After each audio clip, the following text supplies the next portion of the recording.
Vienu momentu nereikia per daug apkrauti vaiką užduotimis. Tai turi būti 1-2 užduotis, kad vaikas kontroliuotų save ir suvoktų, ką daro. Geriausią rezultatą duodantis darbas yra, kuomet vaiko foneminė klausa yra lavinama iki mokyklinėme amžiuje. Nes kuomet vaikas jau ateina į mokyklą ir jau mokosi pažinti raides, mokosi skaityti, rašyti, tuomet yra, kaip sakau, labai sunkus, netgi sizifinis darbas kažko vaiko išmokyti, jeigu tas momentas, kai reikėjo lavinti foneminę klausą, yra praleistas būtent tame amžiaus tarpsnyje, darželyje, kuomet buvo pastebėti mokymosi tam tikri sunkumai.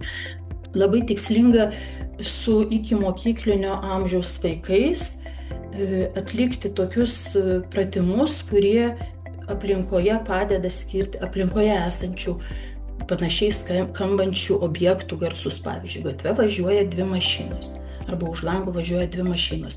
Ir dabar vaikai sakau, dabar pamėginkime skirti, kokia mašina pravažiavo, ar didelė mašina, ar maža mašina. Vaikas turėtų įvardinti pagal garsą, pagal galbūt dunksėjimą, skleidžiamą tam tikrą specifinį garsą.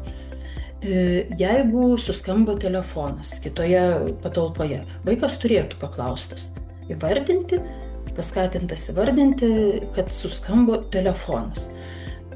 Pavyzdžiui, galima būtų netgi popierių plėšyti. Plėšome popierių į skiautelis ir vaikas irgi turėtų pavadinti, kad tai yra plėšomas popierius.